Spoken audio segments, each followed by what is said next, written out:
everybody, Harper Jones here with Bow Tiger, and you are watching Saturdays with Harper.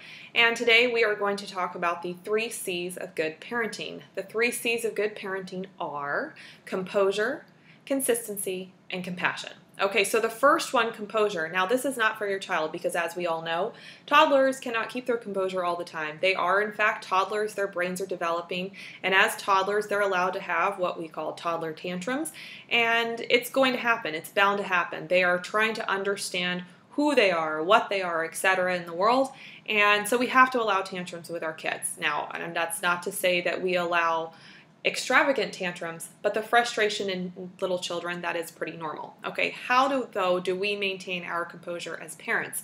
Because most of the time, I feel like we're more frustrated than the children actually are, yet we have to be the ones who are consistent in what we do and what we say, etc., and aren't the ones who freak out in a situation.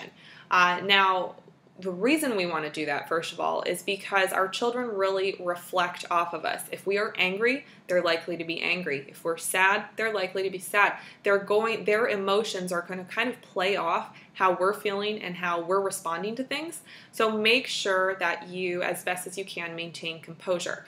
Now, I am the first to say that a lot of the time, maybe not a lot of the time, we'll say 50-50, I'm not able to maintain my composure all by myself and everything's just hunky-dory because, you know, I have a daughter who likes to test the limits and test me a little bit.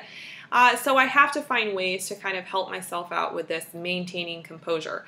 The first thing that I do is I use the breathing technique. I'm a big fan of yoga, of course, in the morning and at night to help me out throughout my day. But I really utilize the breathing technique of deep breaths. It has to be at least 4 seconds in, 4 seconds out, and doing about 10 of those deep breaths if I'm in a really stressful situation.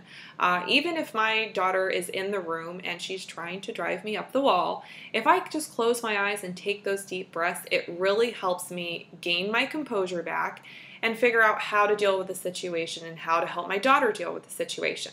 Now, there are times when she has driven me almost so crazy, we'll say, over complaining or frustrating, or maybe she's crying or she's throwing a big tantrum. What do we do at that point? Because it's very, very difficult, especially for you moms or dads who are stay-at-home parents. I mean, I really applaud you because you deal with this day in, day out, just all throughout the day, and you never know when it's going to happen, and it doesn't really matter the emotions you're having at the time.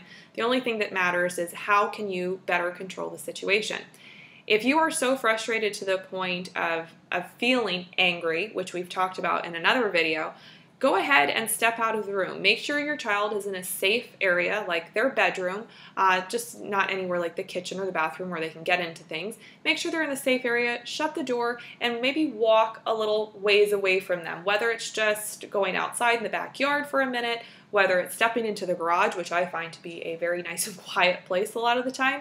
Moving yourself away from the situation, even for a minute or two. You can listen to one of your favorite songs, listen to some relaxing music, do your counting, do your breaths, things like that. It allows you to gain your composure back. Okay, so the second thing, the second C that we were talking about was consistency. It's very, very important for us as parents to be consistent in what we tell our children. We don't want to change our opinion too often, and we also don't want to change instruction to them or what we've said to them. What we say should be very firm, and what we've said the first time should remain the same thing we say. We don't even have to repeat ourselves a lot. We've made our point, and that's that, and the children need to understand that you are the parent and you are the child, and unfortunately, until they're a little bit older, what the parent says goes.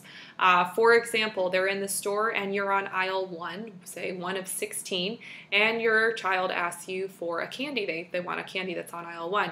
You say no.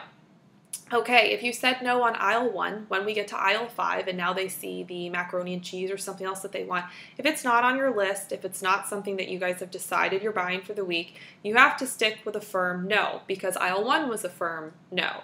If we get to aisle 12 and decide to say yes to the popsicles, our toddler has essentially defeated us. So make sure throughout the whole grocery store, aisle 1 through 16, you keep a firm no on things that were not on your list or that you weren't expecting to purchase for your child that day. Otherwise, they will make it routine. Okay, so the third C, and I feel that it is a very important C, and that is the C for compassion. We have to have compassion for our children.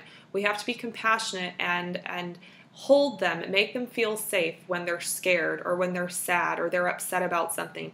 Don't ignore or sort of dumb down their feelings. Their feelings are very, very important, if not more important than even adults' feelings, because their brain, their mind is trying to grow. They're trying to develop into who they're supposed to be. They're trying to figure all of these things out, and they need to feel that their emotions and what they're feeling at different times throughout their lives are important. So make sure that you do show your child compassion, give them hugs, make them feel that the warmth of a parent, that you are here for them, and throughout their lives, you will be here for them. Okay, so guys, this is of course Saturdays with Harper, and again, we will be back next week. If you guys are watching this video on Facebook or YouTube or social media, please be sure to check out our other blogs on bowtiger.com, and we'll see you in a bit. Thanks.